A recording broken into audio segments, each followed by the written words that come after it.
यह मिथिला की नगरी का सही में जो विकास हुआ उसको दिखा रहे हैं। हम बहुत दुखी कब होते हैं जब हमारे ही धर्म के लोग अपने ही धर्म पर उंगली उठाते हैं, तो हमें बहुत दुख होता है। तो उसके लिए आप लोग क्या कहना चाहते, जैसे उनको सद्बुद्धि हो? वो वोट बैंक के लिए युवा पीढ़ी भी बिगड़ रहे हैं ना, उनको कहीं ना कहीं धर्म साथ की कमी है। कोई भी धर्म साथ अपना पढ़ते नहीं है। कितने शासन लोग गुलाम इस देश पर थे, पहले कितना गुलाम था ये देश। आज़ाद कब से? 47 से आज़ाद है। इससे पहले काहे के लिए गुलाम था? काहे के लिए बता सकते हैं ना? गूगल से पूछिए कितना कर्ज पे अभी देश कितने कर्ज पे है। जैसे युवा पीढ़ी हमारे सुधरे, उस पर कुछ आपके मीडिया के माध्यम से सभी युवा पीढ़ी को यह कहते हैं जो अपने जीवन को आदर्शवादी बनाएं, अच्छा अनुश्रवण करें, सुने, अच्छी बात को अपने समाज में दें, उनका भविष्य बनेगा और समाज का भविष्य बनेगा।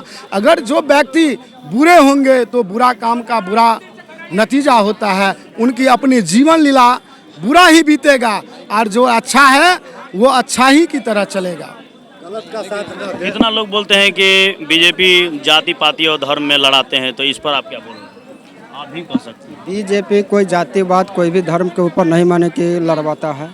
लोग अपना आप के लोग समझता है कि लोग ने जातिवाद कर रहा है, और जातिवाद से अगर उठ कर अगर देखिएगा तो बीजेपी कोई भी जातिवाद में नहीं लड़ा रहा है। देखिए, दूसरा दल जो भी कहे, जो व्यक्ति जो भी कहे, लेकिन बीजेपी एनडीए सरकार में जातिवाद नहीं है। सबका साथ, सबका विकास, सबका धर्म विश्वास, कोई धर्म के नाम पर नहीं लड़ा रहा है। हम उनसे ये भी पूछना चाहे, हम बहुत सोचे कि भारत और पाकिस्तान का जब बंटवारा हुआ 21,000 पर, उस समय बीजेपी थी।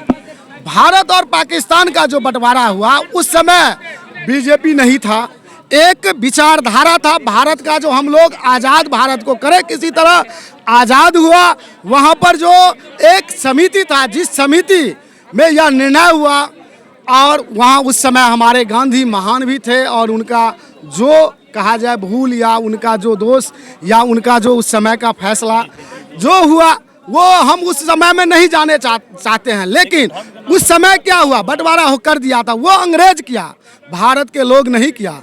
जब अंग्रेज जाने लगा, बीजेपी पर क्यों लग रहा है? वो बीजेपी पर इसलिए लगा रहा है, वो अपने चश्मा से नहीं देखता है, वो बीजेपी वाले को समझता है सिर्फ वो ये लोग जो है ना सत्ता में कैसे आ गए। 70 वर्ष हमने देश को लूटा, 70 वर्ष हमने देश को लूटा, वो लोग समझता है। और बीजेपी वाला आ गया तो हम लोगों को लूटने नहीं दे रहा है, तो बीजेपी वाला दंगाई है, बीजेपी वाला सनातनी है। तो हम लोग वास्तव में बीजेपी वाले सभी गर्व से कहते हैं, जो भारतवर्ष में सभी हम लोग हिंदू हैं, गर्व से माँ जानकी का आज सजाने का काम किया। इसमें क्या है, जिसको जहाँ है वहाँ अपना कर रहा है, और सभी गर्व की बात है।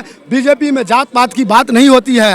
एक निम्न जाति का भी सांसद बनता है। अभी हम भारत का जो राष्ट्रपति है, उपराष्ट्रपति था, क्या कोई नीच जाति था? जो लोग कहते हैं नीच जाति भेदभाव, उसको मानसिकता गलत है, उसको मानसिक रोग हो चुका है। जो विकास को विकास नहीं कहेगा, जो उसको आतंकवाद की परिभाषा करेगा, उसकी मानसिकता है किसी तरह हम सत्ता में आकर के यह बिहार और देश को लूटें। आज उसका लूटना बंद हो गया है। विश्व आज हम लोगों को विकास की निगाहों में देख रहा है। हम चौथा अर्थव्यवस्था बने, तीसरा भी बनेंगे, और विश्व आज हमसे शिक्षा ले रहा है। जो भारत आज इतना आगे क्यों है, विश्व आज हमारी बात को मान रहा है। और हमने इतना बड़ा कोरोना काल में हमारे देश ने विश्व को जीने की राह बताया, और अपनी मेडिसिन दवाई दे करके उसको जिंदा किया। तो भारत हमेशा कहता है वासुदैव कुटुंबकम, हमेशा सभी निरोग हो, सभी स्वस्थ हो, सभी मेरा भाई है। दुश्मन को भी वो दूध पिलाता है पहले भारत। अगर वो नहीं मानता है तो उसको वहाँ जा कर के भी हिसाब भी लेता है भारत। और वो यह मिथिला की धरती से मोदी जी आए थे और कहा था, जो हमारे भारत पर जो एक युवती को धर्म पूछ करके मारा था, उसको पाकिस्तान में घुस करके उस नापाक इलाकों को मिट्टी में मिलाने का काम किया भारत के यशस्वी प्रधानमंत्री ने अपने सेनाओं के द्वारा। और आज हमारे सरकार के जो विरोधी हैं उन पे भी कहता है, जो मेरा सैनिक क्या क्या, उनकी अपनी सोच खराब है। वो विकास नहीं देखना चाहते हैं, वो भारत को विनाश करना चाहते हैं। आज मंदिर बना, इसमें बहुत से लोग आएंगे, उनको आत्म की शांति होगा, सही समय से पूजा पाठ करेंगे, माँ से शक्ति मांगेंगे, माँ से सद्बुद्धि मांगेंगे, और माँ एक आशीर्वाद से अच्छी राह उनको दिखाएगा और इस समाज को आगे बढ़ाएगा।